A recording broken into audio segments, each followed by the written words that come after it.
Ohayo, good morning, may buntag minasama. So ngayon, samahan nyo ako, may pupuntahan tayo. Yo, let's go minasama. Tara minasama, samahan nyo ako. Punta tayo sa Narejoke ngayon. Let's go. So ano nga ba yung Narejoke ko? So yung Narejoke ko po guys is isa sa pinaka-preserved na historical town dito sa Nagano, Japan. It was being preserved since Edo period, so napakaganda ng mga buildings guys. So tara, samahan nyo ako, puntahan natin.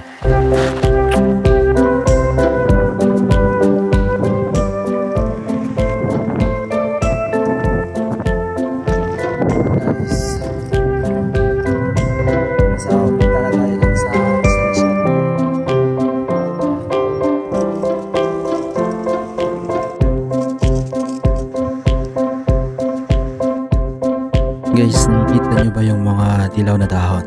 Actually, mga grapes po yan. So, autumn na kasi kaya nag-change na yung kulay nila. So, yan, akala ko talaga ano yan eh. Akala ko talaga Tokyo Tower yan. Kasi, yan mo magkaparehas naman ang kulay. Pero actually, normal lang yun na poste guys, ng kurente. Yan yung ano guys, yung tanim ng mga Japanese. Ang taba-taba ng pechay or ano ba yun? Parang pechay yun guys, tsaka lettuce. Hindi ako nagkakamali.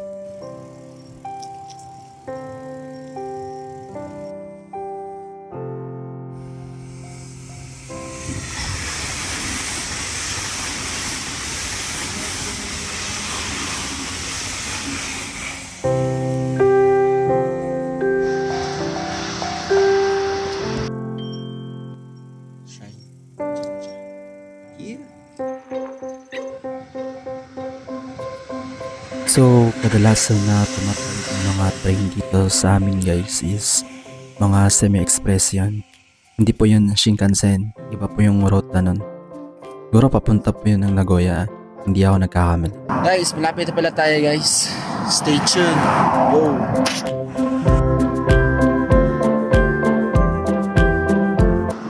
Nakita nyo ba yung namula-mula na yan guys? Apple po yan guys, mansanas po yan. Kaso hindi pwede kunin yan kahit nasa daan kasi bawal yan guys eh. Ang daming camera.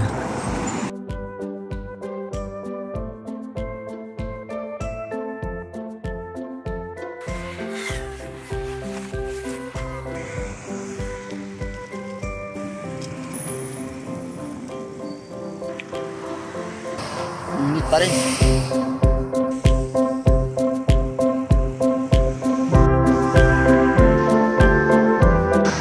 Ibig po sabihin yung nakasulat dyan sa board na yan guys is Fuyo Tayawa Change Sobi o Hayamini. Ibig sabihin guys na kailangan na mag-change ng mga driver ng kanilang mga gulong kasi paparating yung winter in advance. Pagdating ko talaga dito sa dulo na to guys, hindi ko yung mapa. Saan ba ako dadaan? Sa bagay, ito naman nakasaad sa mapa na liliko na ako pa right side, so pataka ako guys, para na kasing dead end siya guys. Tignan nyo guys. Turn left. Sabi pa ni Gmap na turn left daw. Hindi pala, turn right pala. Tingnan nyo. Ito lang pala guys, so meron pala siyang parang maliit na underground palabas.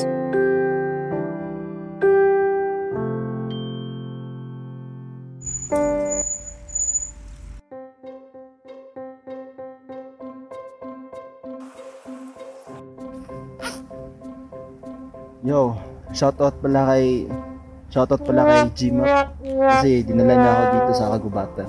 Kinaalam sa bundaan. Yan natin kung saan tayo puntahan.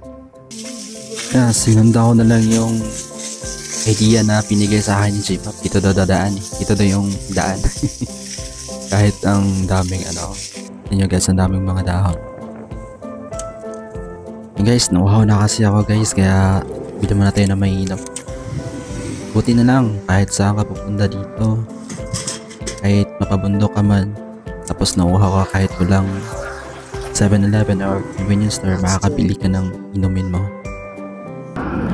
Yo, maganda nga dito sa Japan kasi kahit saan ka pupunta, tapos wala mga convenience store na nakikita. At least nasa daan-daan lang.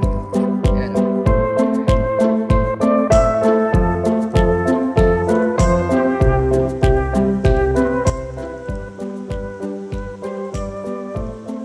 Ang linaw na ang usapan nila guys, so tingnan nyo guys. Ay, nakatry na din ako maligo dyan guys, kaso di ko kaya, ang lamig guys, para kasing ice ng tubig, sobrang lamig talaga. Yung banda sa amin, doon ako nakaligo, hindi dito na side. Guys, malapit na ako. Kunting tiis na lang, makakarating na tayo. Naubos battery ng bike ko, kaya papacheck na tayo. Pinagpawisan lang sa kakapadyak guys, kaya change outfit muna tayo. Tara. Change outfit ako kanina kasi ang init na kasi. Kaya ito na yung outfit. So dyan guys, no, gutom na kayo ako, kaya tama tayo ng 7-Eleven. Nila ako ng burger tsaka sandwiches. Okay na to. And then guys,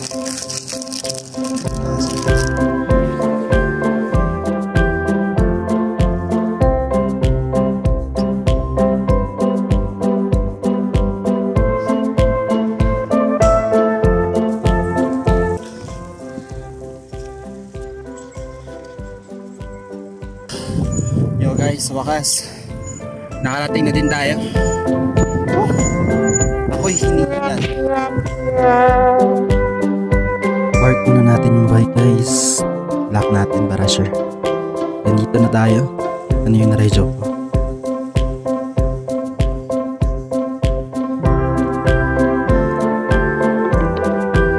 You have arrived.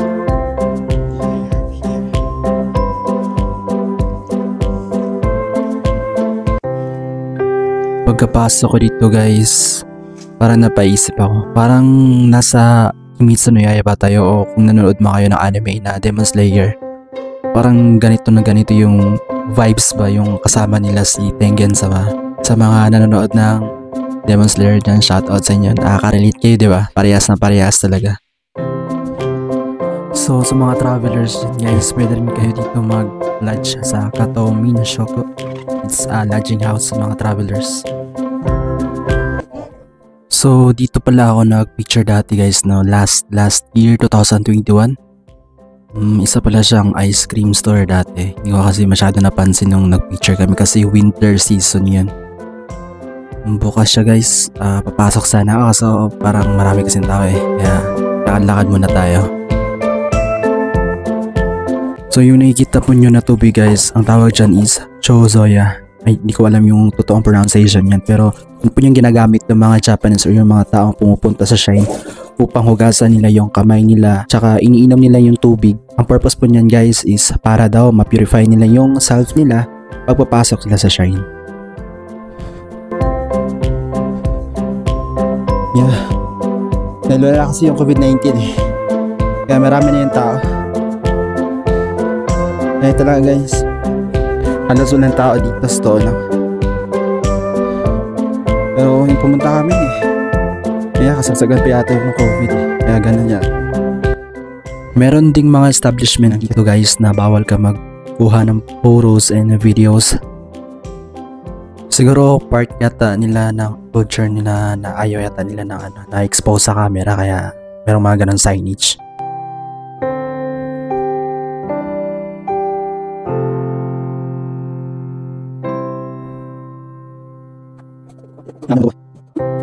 Marami din pala mga foreigners na pumunta dito guys, kasi yung last na punta ko wala kasi akong nakitang foreigners masyado eh. Pwede ka rin makabili ng mga souvenirs ito guys sa lugar na to, kagaya ng mga chopsticks. Yan guys, tingnan nyo. It's a wooden chopsticks. Ang ganda guys. Hindi pa siya plastic. Hindi pa tayo. Meron din silang mga ibang souvenirs ito guys, kagaya ng mga handmade bag, mga pillow yata yan or unan. Wabi-sabi.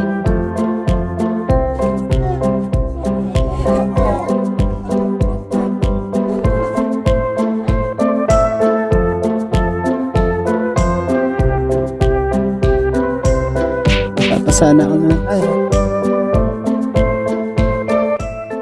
So, ito pala yung dulo niya guys, no? Tingnan nyo guys, ang ganda.